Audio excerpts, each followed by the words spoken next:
Broadcast is now starting. All attendees are in listen-only mode.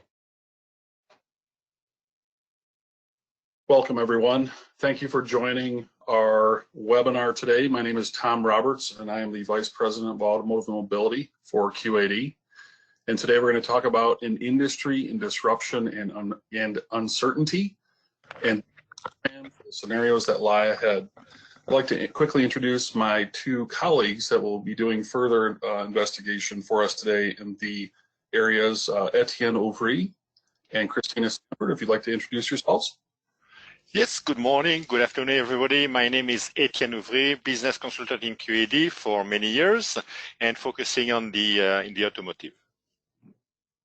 Good morning, good afternoon. My name is Christina Stanford. I'm also a business consultant with QAD focused with automotive. All right, wonderful. Well, we're going to start right out with a little bit of a tough message, and that's disruption kills.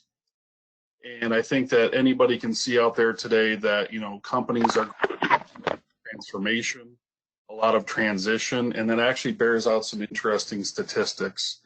According to the Standard & Poor's company lifespans, back in 1964, the average span of a company on the SAP index would be about 3 years. So not as much upheaval. In 2016, that number had basically disintegrated to 24 years, and it's predicted by 2027, the average number of years in the Standard & Poor index will be 12 years. So what we see is the disruptive force of technology is killing off companies much faster than it used to. I mean, it's market forces, it's technology, it's geopolitical issues. There's all kinds of things that are converging to cause these companies' lifespans to end much more quickly. And in the new world, what we see, and there's a great quote from Klaus Schwab, in the new world, it's not the big fish which eats the small fish, it's the fast fish which eats the slow fish. So it's that adaptability, it's that change, it's that quick flexibility that companies need to survive. And right now we're going through a perfect storm in automotive, and that perfect storm, other than COVID, which we're also facing right now, is an industry change from ICE to EVs, and that's internal combustion engine propelled vehicles to electric vehicles. And what we're actually seeing is that in that perfect storm, there will be an intersection in demand right in the 2030 decade, and you'll actually see the demand for internal combustions go below where you see EVs, and EVs rise above that. Now, what's causing, of course, that great change in the industry is that a EV powertrain simply has fewer parts in it than the typical internal combustion engine. And it's roughly, say, 20 to 24 parts versus 149. And clearly, if there are fewer parts, again, of course, according to Christian Zizek of CAR, if there are fewer parts, there are fewer suppliers and therefore fewer jobs. So when you're talking fewer parts and fewer suppliers, well, that means what it says. You have fewer companies producing these parts, and you potentially, like we talked about, have convergence in the industry, you have consolidation, you have M&A, you have companies leaving the Standard & Poor 500 as they knew it, potentially being swallowed up by other companies, and you see the fast fish eating the slow fish. Now, specifically in automotive, when we talk about the revenue mix, and this is the powertrain mix as predicted according to S&P Global by 2025. If you look at some of the key suppliers out there, tier one suppliers, your BorgWarners, Continental, Valeo, Tenneco, you can see already that there is a move toward mild hybrid, and battery electric vehicles. And by 2025, it's expected to be, 60%, less than 60% of these revenue of these companies. So there has to be a major change in where the companies are today in producing these ICE components to now move to have, almost approaching half their revenue in some cases for hybrid and battery electric vehicles. That's great change that's on the horizon. Now, again, even the well-placed suppliers are going to have difficulty replacing that revenue because you have fewer parts, you have fewer suppliers. So trying to come up, some of these companies are multiple $1 billion, tens of billions of dollars in revenue. Trying to replace all of that with battery electric components is potentially very, very difficult. And you can see in the lower left-hand area, I'm not going to pick on Continental because actually, some of the analysts say that Continental is actually well positioned as compared to other companies and how they're doing the transition. But at 44 billion euro, it's going to be very difficult for, say, a company like Continental to replace all of that ICE-driven revenue with EV, hybrid and EV revenue. So it takes a lot of investment in R&D, and it takes a lot of investment in plants. It takes a lot of investment in lines to get to where you need to be to produce that revenue. And that's where we see this trend or this change in the industry actually affecting the profitability overall in the industry. So again, you have companies, your traditional tier one suppliers and your OEMs that are trying to move from an ICE-based portfolio of cars and components over to EV. There's a lot of R&D investment that has to be made. And you can't necessarily walk away, even as you're changing your company and investing R&D into electric vehicles, you can't walk away from R&D in ICE vehicles. You still have to maintain CAFE standards, for example, in the United States. Your corporate average fuel economy, you still have to do all those things and still invest in your existing platforms and invest in the new ones. And what this will cause, according to Morgan Stanley, is if we look at the chart on the right-hand side of the screen, you'll actually see a period right around 2025 where there will be a net loss or net EBIT loss in the industry for about 6 to 7 years. Now, again, if you're following what I'm saying, in 2025, if you look at the black bar, that is the projected EBIT from internal combustion engine vehicles. And the white bar below that is the loss for EVs. Those numbers, if you keep looking to the right, project them out, they are going to go for 6 or 7 years. So again, think about that potential net EBIT loss in the industry for 6 to 7 years because of the high investment in research and development, excuse me. So that actually is something where you have a tangible effect on the industry. So what do we see? What companies need to do today is they need to get their house in order. You can't necessarily change the trends that are facing you externally, but you can look internally, look in the mirror to make sure that your internal processes are such that you can adapt to what's coming.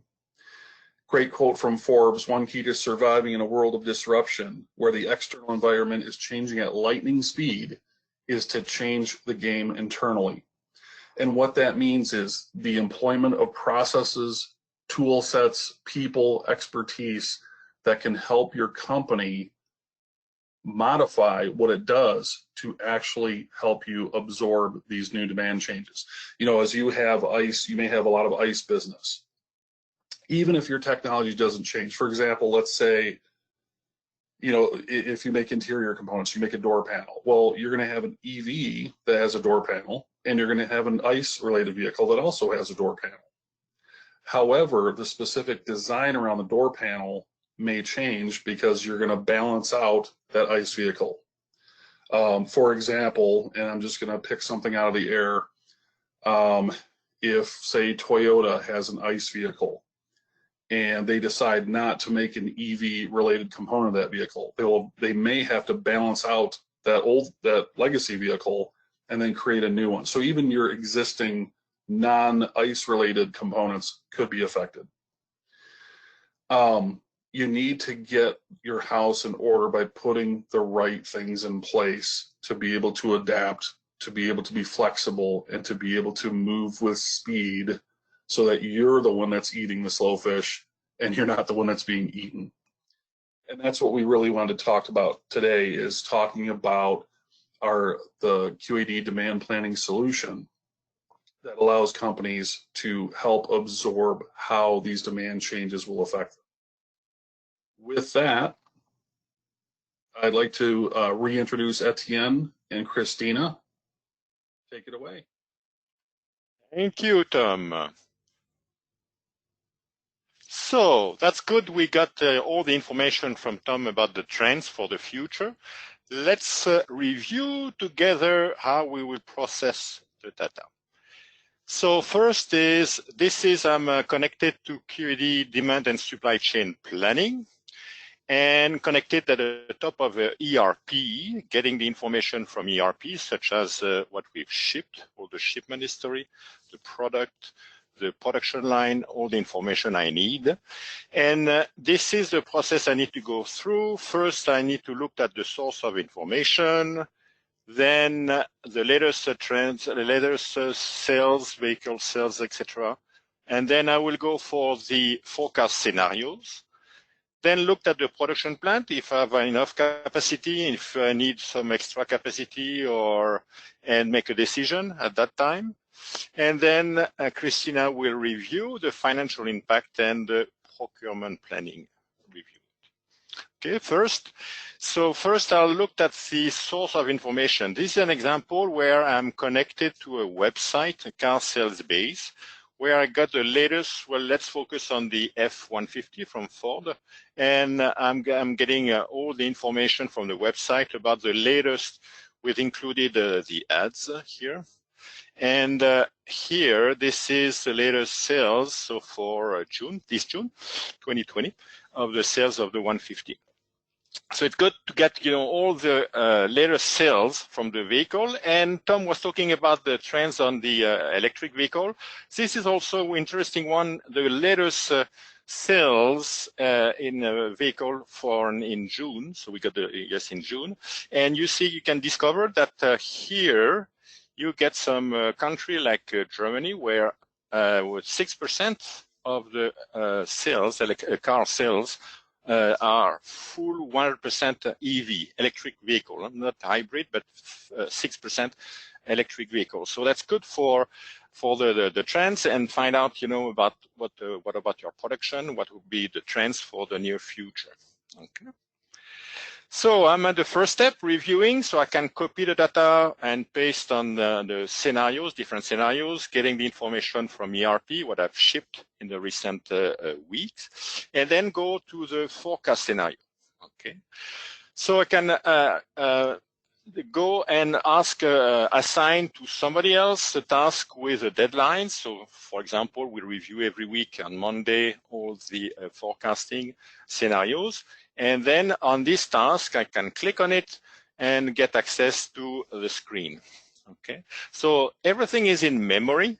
So it means I don't have to batch and get the data, save and resend it, etc. So everything is stored in memory, so I can do my simulation, get the result. So the first thing is I get the future, okay, from so you can have up till 2 or 3 years, looking at what's going on, and then here I get IHS, so like marketing, business intelligence data, and say, hey, what about the trends, the forecast quantities for this vehicle? So we are at the vehicle level, and the system will calculate according to the penetration, so how many parts per vehicle I'm currently delivering. And what about the take rate? Take rate is a percentage of vehicle taking your specific parts here. This is a specific part from this plant, this site. So this is a specific percentage of parts taken by this vehicle. So you deliver 11% of the vehicle with your parts. So it means like so leather seats. Okay, so you deliver only 11% of a level seat to this vehicle, so you are making a level seat. So the system will calculate here the forecast part volume per month you will forecast. So this is the first numbers calculated. And then at the top of it is, as we restart the production, you can put a percentage of ramp up and say, yeah, but you know what, yeah, we've talked with the OEM and they will start in July, August with this rate. So no need to rush. Okay, it will go slow down. It will slow down, and then the system will calculate the quantity needed here at this level. The thing is, you can add a special event, such as you have found that you have this OEM has many cars on the parking lot at dealers, so you can add and say, yes, maybe we'll reduce the forecast, or you can get for example, the COVID impact and say, yes, let's put minus 25K cars to deliver in the forecast. Okay, so that's an example, and the system will say that's the quantity we will need to make in the future, so medium and long term. So this is the first step, and the second step is at any time you can create a number of scenarios. So it means scenario 01, it's without the COVID impact, and then here you will add the COVID impact here at this scenario. So you can do some simulation. You go for a kind of, you share this information internally with planning people, manufacturing, purchasing people, and then decide what will be the final number, a kind of collaboration, and then you will decide what the numbers will be released. And then it's also give you the ability to compare at any time what you forecast and what you really deliver to the OEM. So that's the first part, planning scenario. Then when we come back to the process here, to the processes, okay, home, we will go for the production plant here. Okay, production plant, so same process, you can assign to somebody else, to another players. Okay, and then, so it means it cannot be open, so I will switch back to this screen here, hard copy, and this gives you the example of the production plant at this stage, where this is a quantity calculated here from your different scenarios. And then this is a production plant you will make, and you will you will dispatch to the plant, to the different plants, because this product, the SCP, could be multi-plant. So you plug it at the top of your different ERPs, and then the system will consolidate, collect all the information, items per site. Okay, and then at any time you can do a capacity analysis, such as this is available capacity for a specific line or work center here at this table, the capacity used by the plant, okay, and unused, so what is remaining. So that's good because this is a restart, so you ramp up and then you get the 100% achieved. Okay, so that's and then you can, if you need, this is used, you can look at by items, by the different items, the capacity used by the different items. So we don't replace the ERP, MRP calculation. The goal is to look at what's going on in the future, the different ramp up with a new product, because right now what happened in the automotive industry, some of new vehicles start of production have been delayed. So that's the reason why probably you will need to adjust your production, your tasks, your workers, operators. So that's the reason why you need to think about it. Okay, so and then you need to look at the future. So this is an example with a graphic where you get an issue with the capacity here, need to make the decision. And then this is an example where you looked at the 2021, 20, and the future. Okay. And all this information, okay, could be seen to, could be looked from mobile, because we have a mobile application. You can look at your Android or Apple library on your mobile, and you will find QAD DSCP. And this is an example where you can dispatch what we have seen, the graphics, and even the task. If you have been assigned to a task, you looked at the task and get access to the graph and the numbers and make a decision and say, maybe I need to correct these numbers, etc. Okay, so Christina. So Christina will look at now the review, the entire financial process, review the business, the financial consequence, impact.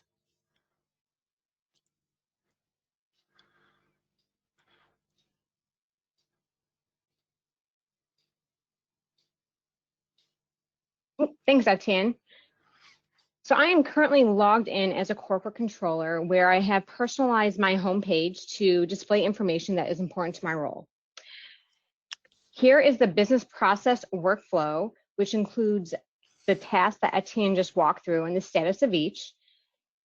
To the right, I have open tasks that are assigned to me, which consists of workflow actions needing attention, as well as collaboration. Users can share information with one another. You can also have metrics, alerts, or any other external source of information displayed on your home screen. So here I have a task that is assigned to me to review the financial impacts of the forecast demand changes. When I open the task, I can click an embedded link that can take me directly to the data to review.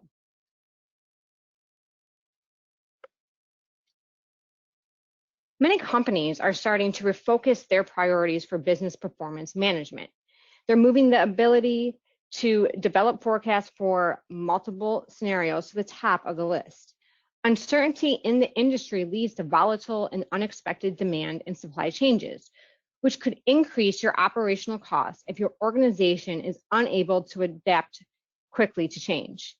Being able to plan your operations for all the potential scenarios you may face is key to reducing operational costs and eliminating premium expenses incurred from being unprepared. So as Etienne showed you earlier, he was able to generate multiple forecast scenarios, providing me with the ability to immediately review the financial impact of each. Here is a graph demonstrating the financial impact on revenue for each volume forecast scenario. It looks like scenario 2 seems to have a more unfavorable impact to revenue.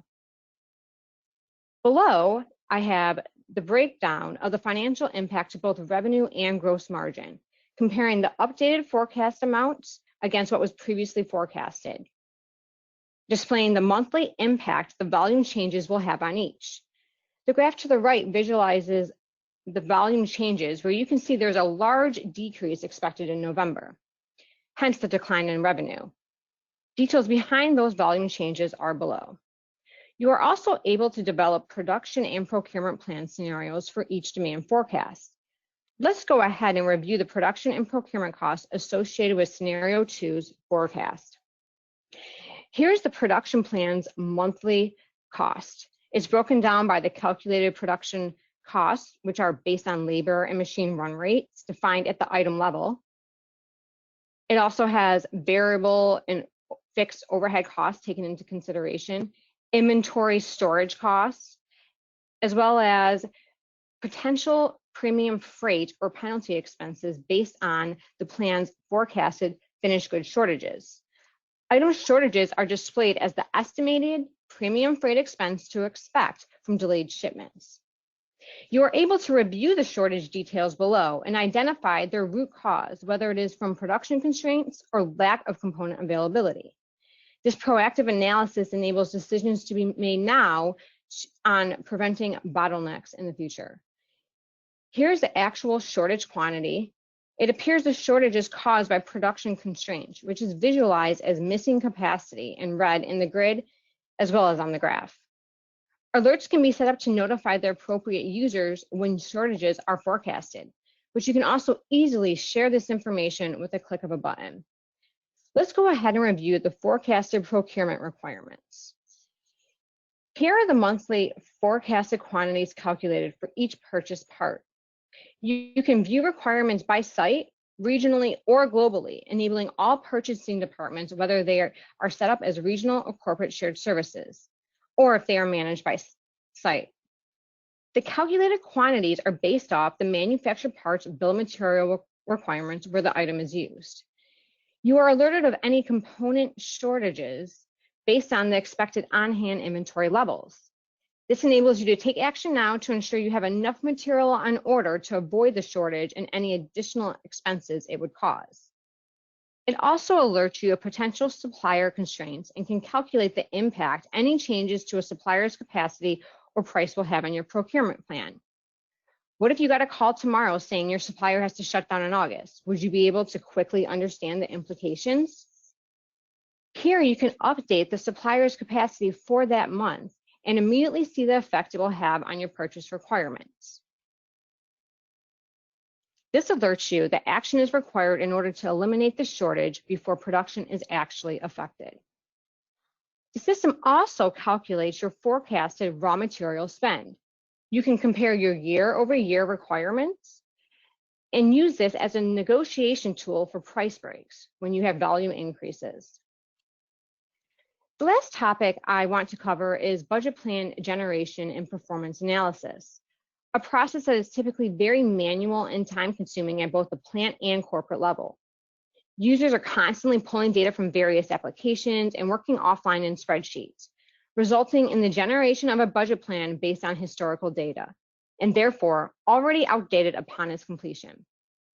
DSCP completely automates this process by pulling each part's per unit price and cost information from your ERP or PLM for new product launches and auto-calculates its monthly budget through gross margin based on the monthly forecasted part volumes that are derived from the process Etienne demonstrated earlier. These values are then rolled up, providing you with the budget by program, plant, regionally, or globally. By automating the data gathering and calculations, you will be able to greatly reduce the time it takes to generate your annual budget plan, as well be able to achieve a more accurate plan that is based off the latest data available. As demonstrated earlier, you can easily reforecast your part volumes anytime new information is learned and be able to immediately review the financial implications, including the forecast variance from what you originally budgeted. You can also review real-time actuals and performance against your budget. Actual shipment quantities and invoiced amounts are loaded from your ERP, providing real-time actual versus budget analysis any time of the month. Here is the actual quantity shipped for that specific part, comparing it to the volume that was originally forecasted and calculating the variance from budget. Below is the actual invoiced amount compared to what was forecasted, breaking down that revenue variance by whether it was volume related, pricing, or pricing related. To the right, the part's monthly performance is visualized. You can also review performance by program, plant, region, or global level. Controllers no longer need to wait until month-end close to analyze performance. This allows for issues to be resolved during the month instead of frantically trying to do so during month-end close. This concludes what we plan to show for today's session. We'd like to thank you for taking the time to listen in, and we hope you found the content valuable. Now, before we wrap things up, we're going to answer a couple questions that came in during the presentation. Yes, I'm looking at the questions, and we have one of the first question is, we currently run several ERPs, different ERPs, QED included, and would like to know if we can connect to the different ERP. And yes, the answer is yes. DSCP is ERP agnostic. And when you looked at QED, the install base of DSCP and to which ERP we are connected, so we're connected, majority is connected to a non-QED. Okay, so that's the reason why you can import the data from any ERP, process them, and send them back. Usually what we import from any ERP are all the shipment history, okay, for the forecasting. And then if you need to go deeper, such as what Christina and I, the demo show you, is production. So what you do is you import the routing, the production line, the production capacity, and then the bill of material, because you will, Christina was showing the component requirements. So you need to have also the bill of material. This is what we import, and what we export is. You have seen the production plant. We are able to create a production plan. So what we do is we export a weekly quantity forecast in your ERP, and in your ERP generally it's a weekly forecast. It's we update the weekly forecast, and then you can run against this weekly forecast. You can run the classic MRP in your ERP system. Okay, so this is what we export. Usually we export. Mm-hmm. Christina, do you see any other questions? Yes. Yeah. So it looks like there's a question on how long does it take to implement DSCP? So we have a predefined templates and utilize the easy onboarding methodology that's utilized for all of our solutions, our ERP and every solution we offer. And there's also pre-built integrations already with Q80 solutions and other software applications since it is ERP agnostic. We have customers utilizing this that run various ERPs. So typically it can take a couple months based off utilizing those templates that are available in the predefined integrations. So, yeah, go ahead. Mm-hmm. No, the good thing is you don't change anything in your current ERP.